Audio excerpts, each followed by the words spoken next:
इस समय आपसे बात करने के लिए समाजवादी पार्टी अल्पसंख्यक जिला महासचिव अरशद आलम मोनू जी हैं। आइए इनसे हम बात करते हैं, कुछ मुद्दों पर इनसे बात करते हैं और जानने का प्रयास करते हैं कि उन विषयों पर इनका क्या कहना है।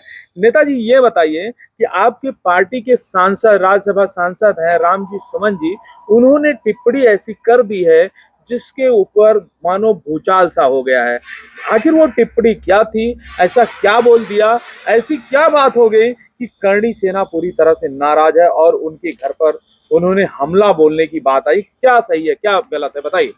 देखिए, जहां तक मेरा सवाल है, राणा सांगा जो है एक महापुरुष थे, अच्छी बात है। और संवैधानिक दायरे में रहते हुए जिस तरीके से लालजी सुमन ने राज्यसभा में इस बात को कहा था कि राणा सांगा गद्दार थे, अगर उस बात को देखा जाए तो जो करणी सेना ने किया वो भी संविधान के विरुद्ध है। और किसी के घर पे इस तरीके का हमला नहीं करना चाहिए जिस तरीके से करणी सेना ने किया। इससे समाज में विद्वेष फैलेगा और समाज में बंटवारा हो जाएगा और इसका खामियाजा जो निर्दोष लोग हैं उनको भुगतना पड़ेगा। तमाम लोग, हम लोगों ने देखा है कि हमारे पैगंबर मोहम्मद साहब को भी गाली देते हैं। तमाम लोग देखा है, अभी ओम प्रकाश राजभर का एक बयान आ रहा था, उन्होंने कहा था कि सैयद मसूद सलार गाजी सबसे बड़ा पाजी। मैं ओम प्रकाश राजभर को कहना चाहता हूं, ओम प्रकाश राजभर, आज जिस पे आपकी राजनीति टिकी है वो मुसलमान की बदौलत टिकी है। शहीद मुख्तार अंसारी ने आपको तमाम चीजों से मदद किया था, तब आप आज राजनीति में आगे बढ़े।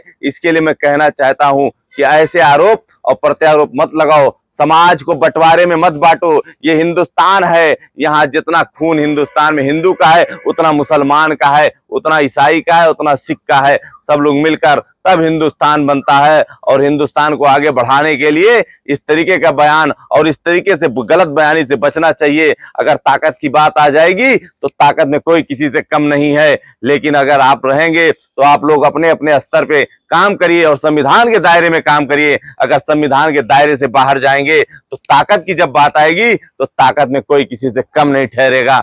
बाकी मैं ये कहना चाहूंगा कि हमारे राष्ट्रीय अध्यक्ष अखिलेश यादव जी का जो बयान आया था, मैं उस बयान से, अपने बयान को संबद्ध करते हुए मैं कहना चाहता हूं कि लालजी सुमन अगर आज एससी दलित ना होते तो उनके ऊपर इस तरीके की चढ़ाई ना होती, सिर्फ उनको दलित होने का खामियाजा भुगतना पड़ रहा है। इसलिए मैं कहना चाहता हूं कि जो भी संविधान के दायरे में बात हो वो संविधान के दायरे में हो, कानून के दायरे में बात हो।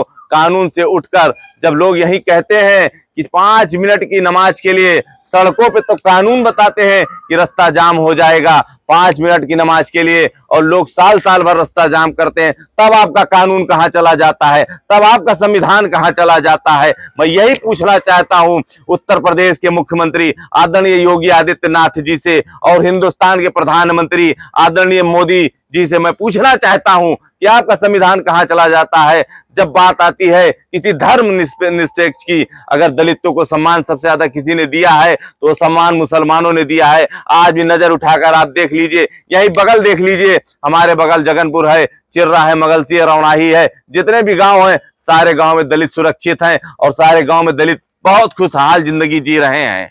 करणी सेना की जो आपने बात कही कि कानून को दायरे को तोड़कर वो उनके घर पर हमला किए, ये कितनी बात सही है, क्या कहना चाहते हैं इस पर? हम इस पे ये कहना चाहते हैं कि अगर राणा सांगा को हम भी मानते हैं महापुरुष है, लेकिन अगर लालजी सुमन जी ने कुछ कहा था तो उसके लिए एक कानून बना है, एक संवैधानिक आधार है। आप उस संवैधानिक आधार पे आप उसको जो है कहीं एप्लीकेशन देते, थाने पे देते, कप्तान को देते, और उसके बाद संवैधानिक आधार पे आप, मौलिक आधार पे आप धरना प्रदर्शन कर सकते थे। लेकिन आप इस तरीके से किसी के घर को ऊपर चढ़कर तोड़ फोड़ करना और इस तरीके से अराजकता का माहौल पैदा करना, ये अच्छी बात समाज के लिए नहीं है। औरंगजेब को लेकर बड़ा विरोध है देश में, इस विरोध को लेकर इस बात पर क्या कहना चाहेंगे आप?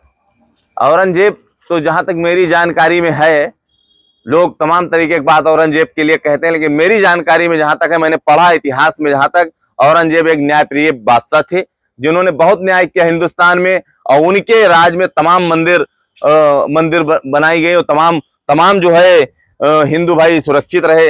मैं इतना ही जानता हूं और बहुत पुरानी बातें मैं औरंगजेब के बारे में तो बस नहीं जानता हूँ। बाबर और औरंगजेब, इन हुमायूं को लेकर इतना विरोध क्यों है हिंदुस्तान में? ये तो भारतीय जनता पार्टी की एक राजनीति है कि इनको 27 का चुनाव जीतना है और इनकी जो भी अब तक की 5 साल से पॉलिसी चली आई है वो सिर्फ इसी राजनीति पे चलती, हिंदू मुस्लिम करके सेवई को बांट दिया, फल को बांट दिया, सेब संतरा अपना कर लिया, अमरूद हमारा कर दिया, चिड़िया को बांट दिया, आसमान को बांट दो, जमीन को बांट दो, तो मैं जानू कि हिंदुस्तान बढ़ जाएगा। बीजेपी ईदी बांट रही है, बीजेपी ईदी बांट रही है, आज तक किसी पार्टी ने नहीं बांटा, जो कि आप मुसलमान विरोधी एक करार दे रहे हैं भाजपा को। तो जब बीजेपी ईदी बांट रही है, मोदी जी खुद बांट रहे हैं, तो ऐसे में कहाँ मान सकता है, कैसे माना जा सकता है कि मुसलमान विरोधी? मुसलमान विरोधी नहीं है, जो बड़े मियाँ हैं, जो देश के प्रधानमंत्री हैं आदरणीय नरेंद्र मोदी, वो कहते हैं कि मैं मुसलमानों के बीच में पला बढ़ा हूं और मैं मुसलमानों के घर सेवई खाने बचपन से जाता था, ये उन्होंने कहा अपने बयान में। लेकिन जो हमारे प्रदेश के मुखिया हैं आदरणीय योगी आदित्यनाथ जी, वो बार बार ये कहते हैं कि जहां मुसलमान ज्यादा है वहां हिंदू को खतरा है, लेकिन ऐसा कहीं नहीं है। अगर जहां हिंदू एक भी घर है और मुसलमान 4-10 घर है तो हिंदू भाई की मुसलमान मदद करता है। जिस तरह से बातें की जाती है कि ये जो अकबर थे, बाबर थे, औरंगजेब थे, इन लोगों ने तलवार की नोक पर हिंदुओं का धर्म परिवर्तन कराया, मंदिरों को तोड़ा, निस्ता नाबूद किया, हिंदू सनातन धर्म को खत्म करने का प्रयास किया, इन सब विषयों पर क्या कहना चाहते हैं? मैं ये कहना चाहता हूँ, इस्लाम मोहब्बत से फैला है। इस्लाम का इतिहास पढ़ के देख लिया जाए, हमारे मोहम्मद साहब का आप लोग जो है वो पढ़ लीजिए, इतिहास पढ़ लीजिए, उनकी कुरान में तमाम चीजें आयते हैं। हमारे मोहम्मद साहब के ऊपर एक बुढ़िया जो है रोज कूड़ा फेंकती थी, और जब कूड़ा फेंकते फेंकते वो थक गई और एक दिन बीमार हो गई, तब मोहम्मद साहब ने जब 3 दिन उसको नहीं देखा बुढ़िया को, तो आपने पूछा अपने लोगों से कि जो कूड़ा डालती थी बुढ़िया वो कहाँ चली गई, तो पता चला बीमार है, और आप उनको देखने के लिए उनके घर गए। इसलिए मैं कहना चाहता हूँ, इस्लाम कभी तलवार के बल पे नहीं फैला, इस्लाम फैला तो मोहब्बत से, अमन से, चैन से और शांति के साथ। शांति का पैगाम इस्लाम देता है और आगे भी इंशाअल्लाह इस्लाम शांति का पैगाम देता रहेगा। नेताजी, आपके सुहावल में ही कई गांव हैं, जैसे चिर्रा है, जगनपुर है, जो बताया जाता है, मैं प्रमाणित तो नहीं कर सकता, लेकिन बताया जाता है कि पहले ये लोग राजपूत थे, लेकिन आज ये लोग मुसलमान हैं। तो क्या ये लोग अपने आप बन गए मुसलमान? हाँ, ये लोग 400-500 साल पहले इन लोगों को इस्लाम धर्म अच्छा लगा, इन लोगों ने इस्लाम कबूल कर लिया। इससे पहले ये लोग राजपूत थे भाई। 4 गांव था, जगनपुर था, चिर्रा था, रसूलपुर, भिटौरा था, ये सब पटीदारी थी इन लोगों की, रायपुर और सलारपुर, मानापुर से पटीदारी थी। लेकिन इनको इस्लाम धर्म अच्छा लगा, इस्लाम धर्म कबूल कर लिए, और आज दीनदारी में माशाल्लाह हम लोग से भी आगे अच्छा काम कर रहे हैं दीन के लिए। अच्छा, कभी ये उन लोगों के मुंह से ये नहीं सुना कि हाँ, हम लोगों ने क्यों धर्म अपनाया, किस लिए अपनाया? नहीं, उन लोगों ने कहा मुझे इस्लाम धर्म अच्छा लगा, और इस्लाम धर्म एक सच्चा, और इस्लाम धर्म में मोहब्बत दिखी, इसलिए हम लोगों ने इस्लाम धर्म कबूल कर लिया। से कई खबरें आती हैं नेताजी कि कुछ महिलाएं जो ये तमाम तलाक से परेशान है, 3 तलाक से परेशान है, वो कहीं ना कहीं अब हिंदू धर्म को अपना रही हैं। ये बातें कहीं कहीं से निकल के आती हैं, इन सब विषयों पर क्या कहना चाहते हैं?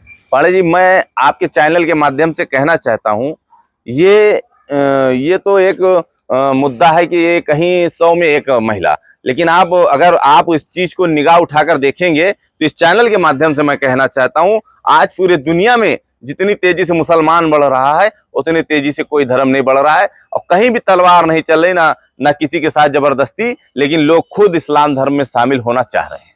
करणी सेना के ऊपर आरोप है कि उन्होंने राम जी सुमन सांसद जी के घर पर हमला किया, वहां तोड़ फोड़ की। करणी सेना के विषय में क्या कहना है आपको? बस, करणी सेना में हमारे भी तमाम मानने जानने वाले दोस्त लोग हैं।